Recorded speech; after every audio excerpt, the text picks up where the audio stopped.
Pak Ruswanto. Waalaikumsalam warahmatullahi Pak wabarakatuh. Ruswanto tadi sudah mendengar bagaimana Gus Huda memaparkan tentang perjuangannya mendirikan MI Al-Mahdi. Jenengan melihat sosok Gus Huda itu bagaimana? Beliau adalah kiai yang luar biasa kalau menurut saya, karena jarang sekali ada seorang ulama ataupun kiai-kiai yang seperti beliau, karena kebanyakan ulama kiai yang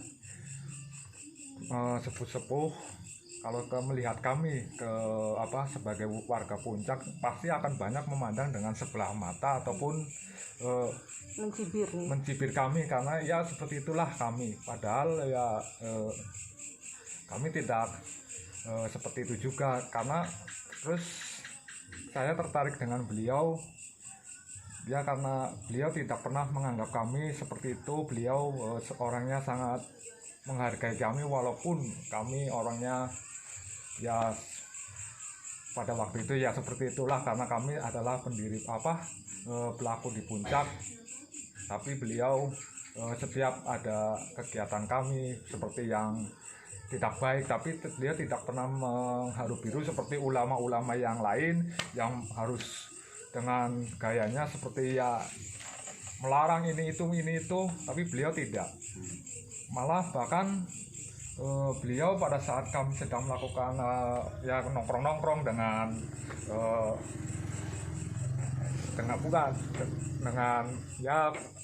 minuman-minuman lah, karena kami jujur aja, kami pada waktu itu memang pelaku ataupun ya di Puncak sering melakukan ya namanya minuman keras, ini sering kami minum, tapi beliau tidak pernah namanya mengharu biru. Malah kadang setelah kami tidak melakukan seperti itu, beliau duduk bersama dengan gayanya beliau selalu tidak ikut campur lah. Akhirnya kami berpikir, ini kok ulama nggak pernah menegur kami seperti itu. Akhirnya kami merasa malu sendiri lama-lama, karena selalu datangi beliau duduk bersama. Akhirnya saya sendiri bingung, tidak seperti ulama-ulama yang lain. Begitu waktu perusakan Puncak malah kami melawan, tapi beliau tidak seperti itu. Jadi di situ ikut duduk bareng, terus kemudian ngobrol, iya, tidak betul. Langsung kemudian ayo mujahadah, ayo yakinan, enggak seperti itu. Malah ya ngobrol-ngobrol aja gimana keadaannya, kabarnya, seperti itu. Terus kemudian tertarik dengan mujahadah, tertarik dengan pengajian, kemudian gabung dengan kelompok Gus Huda itu mulai berapa tahun kira-kira? Saya kalau untuk bergabung masih terbilang baru, sekitar tahun 2016. Di situ saya mulai tertarik karena beliau sudah merubah Puncak yang dulunya tempat maksiat sekarang menjadi tempat yang lebih manfaat. Di situ saya mulai tertarik dengan mengikuti beliau ikutan mujahadah, istiqosah, dan akhirnya saya diajak beliau untuk ikut bergabung mengikuti Diklat Banser, dan alhamdulillah sekarang sudah resmi menjadi Banser, menjadi Kasat Korkel Sindang Sari dan menjadi Wakil Ansor. Karena beliau dulunya yang mereka memandang saya sebelah mata, alhamdulillah karena dekat dengan beliau sekarang sudah memandang kami orang-orang di sini lebih baik lagi lah. Jadi kelihatannya kalau misalnya ada yang kinyis-kinyis udah nggak tertarik lagi ya Pak? Secara manusiawi tetap, karena saya manusia normal, tapi alhamdulillah saya sudah terbentengi karena saya sudah mengikuti beliau sebagai santrinya, dan saya juga menjadi seorang banser, menjadi ansor, jadi semua itu sudah bisa diredam dengan niatan kami sendiri. Terima kasih nih Pak Ruswanto atas kesaksiannya. Mudah-mudahan bisa tetap konsisten dalam kebaikan, dalam keistiqomahan ibadah sampai akhir hayat nih. Amin. Amin. Matur nuwun. Assalamualaikum Pak Kustiwa, sehat? Waalaikumsalam warahmatullahi wabarakatuh. Alhamdulillah sehat. Pak Kustiwa, jenengan sebagai pelaku sejarah dan dulu adalah big boss-nya dari para PSK, apa yang kemudian menggugah hati panjenengan untuk mendatangi Gus Huda, kemudian meminta ada perubahan di tanah panjenengan ini? Dulu waktu itu karena saya sudah merasa bosan, merasa jenuh hidup berkecimpung dengan PSK tersebut, karena saya memang langsung berpuluh-puluh tahun berkecimpung dengan mereka, dan saya waktu itu merasa bosan, merasa jenuh. Akhirnya saya waktu itu punya keinginan untuk merubah wilayah Puncak, ingin menjadi tempat yang lebih baik yang tadinya tempat maksiat tersebut. Akhirnya saya bersama teman-teman mendatangi para kiai. Yang pertama saya datangi itu Pak Kiai Hamid Hasim. Dia tidak sanggup. Terus saya datang ke seorang DPR waktu itu, Bapak Haji Murtado. Itu pun tidak siap, dan saya dikasih tahu beliau Pak Kiai Gus Huda. Waktu itu saya belum kenal dengan beliau. Akhirnya saya memberanikan diri waktu itu datang sowan ke rumahnya, dan saya memohon-mohon sama beliau untuk merubah wilayah Puncak, dan saya punya keinginan minta didirikan sebuah sekolahan yang berbau Islam. Kayak kenapa jenengan kok pinginnya waktu itu sekolahan? Yang terpikir kenapa kok sekolahan kan? Karena waktu itu sekolahan yang saya tahu itu, yang ada di benak saya itu, sekolahan itu banyak siswanya dan banyak ibu-ibu yang mengantar anak-anaknya ke sekolahan. Ada ibu-ibunya itu ya, yang seger-seger ya Pak ya? Ya enggak sih, karena kalau ibu-ibu itu kan nggak bisa dinikmati. Oh gitu. Jadi nggak ada pikiran ke sana. Kalau boleh, tadi ada pernyataan karena sudah berpuluh tahun bosen. Ini kok bosen itu karena memang tidak ada pendatang baru yang lebih muda, atau gimana pengertian bosen itu Pak? Dalam arti bosen ya bukan tidak ada pendatang baru, namanya lokalisasi itu minggu atau per bulan itu sudah berubah warna, selalu berubah warna. Cuman karena bosannya ya dengan adanya perilaku yang begitu-begitu aja, nggak ada perubahan, itu saya yang merasa bosan. Yang akhirnya saya mendatangi beliau untuk meminta ada sekolahan di wilayah Puncak, dan beliau menyanggupi dan berkata, apa sanggup merawatnya kamu ke saya itu. Saya bilang, karena waktu itu termasuk kurang sadar juga, saya bilang sanggup. Gitu. Saya kira bilang sanggup itu sehari dua hari, nggak taunya puluhan tahun saya bekerja di sini. Itu mengikuti beliau, mengawal beliau. Dan waktu itu saya nggak pernah sholat atau apa. Beliau sholat saya nungguin, nggak pernah beliau nyuruh saya sholat atau. Tapi lama-lama saya malu sama orang-orang ngawal kiai nggak pernah sholat.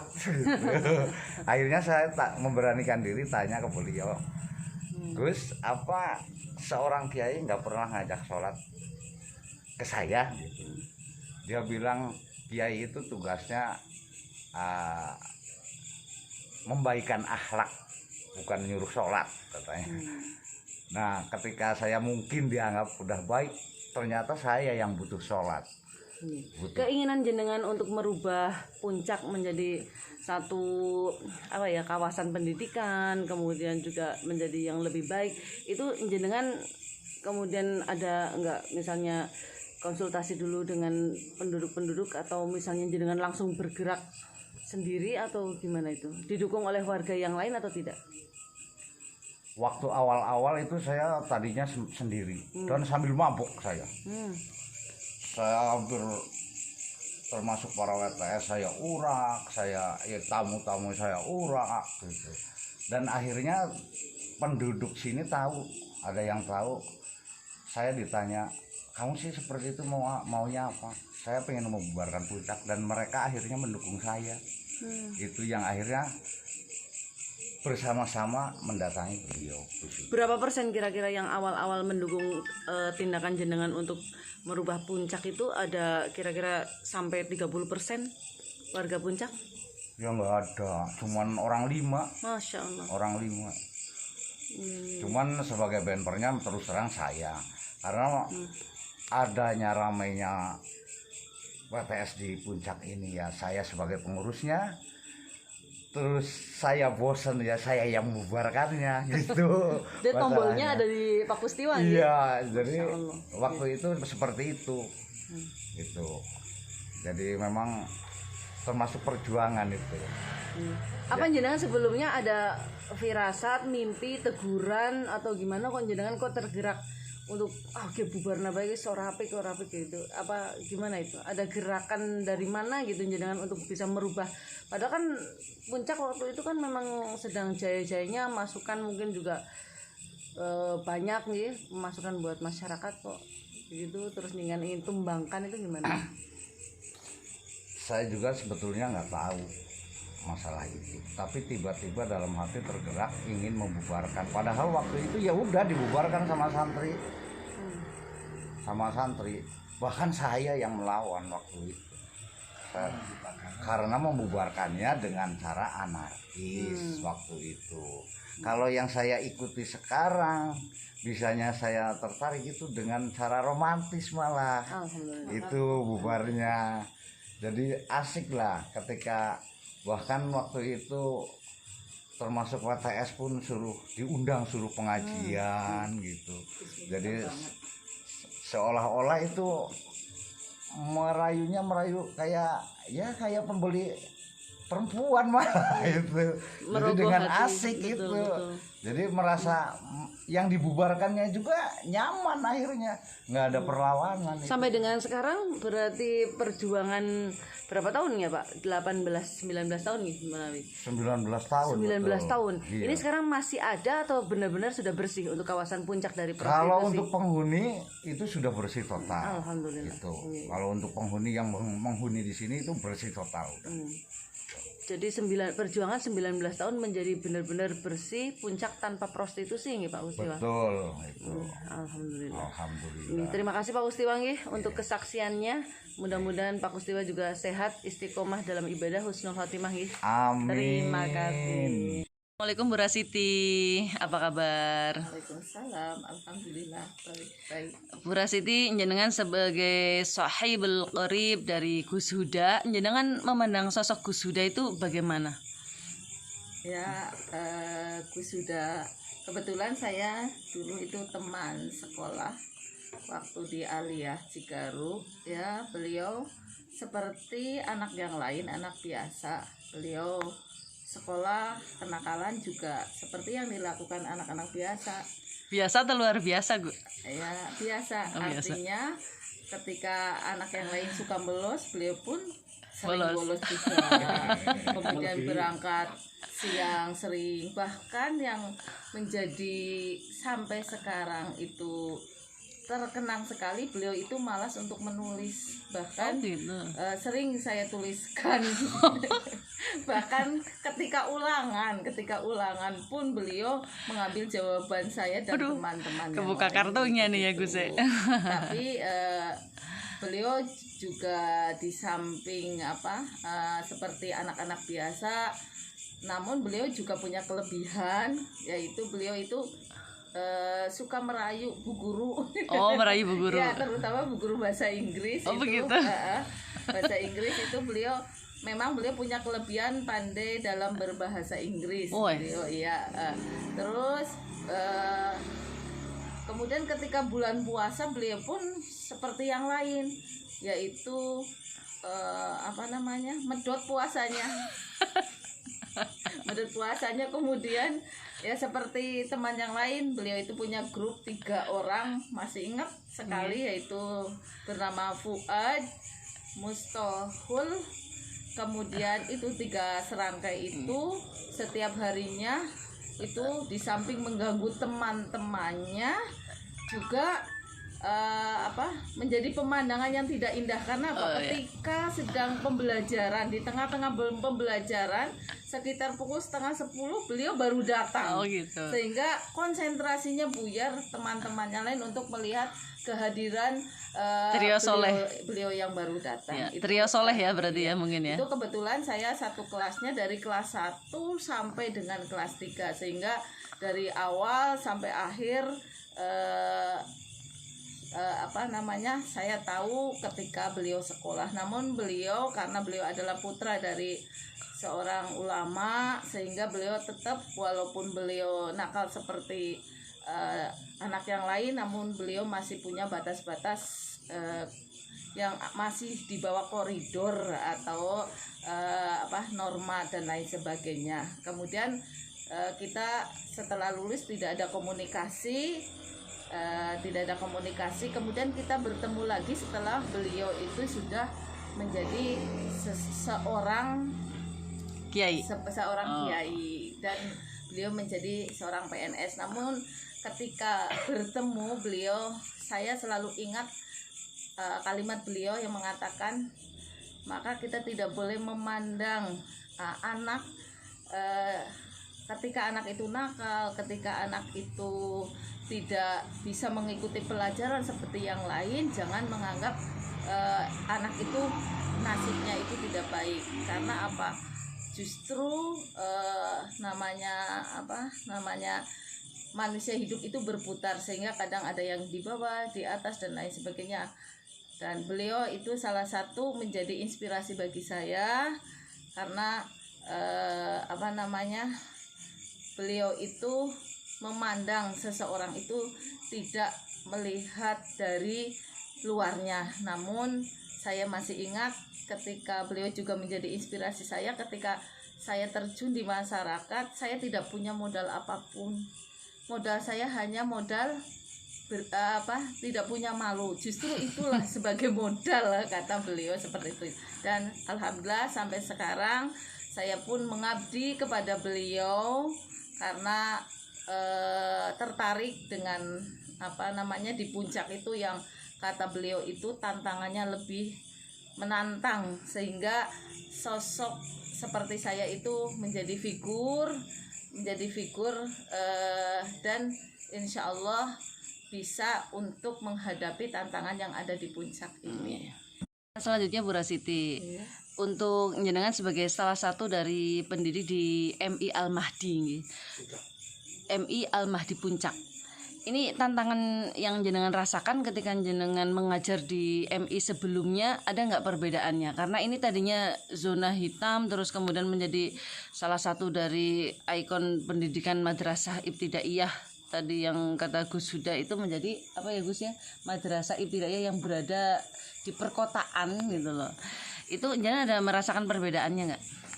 Ya jelas ada perbedaannya, karena ketika dulu saya ditugaskan di daerah yang lingkungannya santri itu, karakter anaknya, kemudian lingkungan masyarakatnya juga berbeda. Ketika saya masuk ke puncak itu kaget luar biasa, bahkan saya sampai stres, sakit panas karena kemudian kepalanya pusing. Karena apa? Karakter anak di sini itu berbeda dengan karakter anak yang sebelum saya ajar terlebih dahulu, yang dulu itu. Karena apa? Ya melihat latar belakang bapak ibunya, ada banyak hal, terutama mungkin karena bapak ibunya tidak ada, kemudian bapak ibunya ada yang di UI, ada bapak ibunya yang nun sewune stres dan lain sebagainya, sehingga perkembangan anaknya itu berbeda dan itu perlu sekali bimbingan, bombongan yang luar biasa bagi seorang pendidik yang ada di puncak. Tapi tantangannya lebih kepada peserta didik nih. Untuk masyarakat itu gimana? Ada tantangan nggak? Ada perbedaannya nggak dengan yang sebelumnya? alhamdulillah untuk di Puncak luar biasa dukungannya, masyarakatnya menjaga sekali ke madrasah, sangat rasa memilikinya itu sangat besar sekali, sehingga untuk perbedaan di MI sebelumnya dengan di sini itu sama sebenarnya. Jadi lingkungan, karena ini lingkungan masyarakatnya yang menginginkan adanya madrasah, kemudian yang jelas itu menginginkan nanti generasi penerusnya itu generasi yang soleh dan solehah, sehingga luar biasa di sini ada mujahadah, ada pengajian, kemudian masyarakatnya sangat mendukung sekali, menjaga sekali, dan lain sebagainya. Terima kasih Bu Rasiti untuk interviewnya. Ini merupakan salah satu pendidik di MI Al-Mahdi Puncak, dan beliau mengatakan bahwa tantangannya memang kepada peserta didiknya ya, akhlaknya itu sangat berbeda. Terima kasih ya Bu Rasiti, sukses selalu sebagai tenaga pendidik, mudah-mudahan tambah sejahtera untuk pendidik-pendidik di Indonesia, khususnya di MI Al-Mahdi. Terima kasih. Guys, perbincangan kami bersama dengan Gus Huda, kemudian Bu Rasiti dan juga Pak Kustiwa, mudah-mudahan ini sangat memberikan inspirasi bagi kita semuanya bahwa yang namanya perubahan itu akan selalu terjadi, dan marilah kita untuk selalu berusaha memperbaiki diri kita untuk menjadi manusia yang jauh lebih baik. Terima kasih, mudah-mudahan konten ini bermanfaat. Jangan lupa untuk like, kemudian komen, subscribe di channel YouTube-nya Faiko Subki. Terima kasih, sampai jumpa lagi semuanya. Wassalamualaikum warahmatullahi wabarakatuh. Waalaikumsalam warahmatullahi wabarakatuh. Ini adalah kantor MI Al-Mahdi Puncak Sinangsari. Ini bukti sejarah, dulunya itu milik dari orang tua Bapak Kustiwa, pelaku utama dari sejarah MI Al-Mahdi Puncak Sinangsari Majenang. Dan ini adalah gedung MI Al-Mahdi yang sekarang, yang terbaru. Ini terdiri dari 13 lokal, dan ini adalah terdiri dari 3 lokasi, ada barat, ada tengah, atas dan bawah. Ini gedung MI pertama yang dibangun. Ini sebagai cikal bakal MI Al-Mahdi Puncak Sinangsari yang sekarang luar biasa. Gedungnya megah dan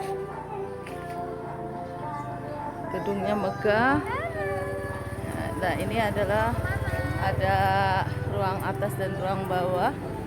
Kemudian ini suasana dari masyarakat yang ada di lingkungan MI Al-Mahdi Majenang.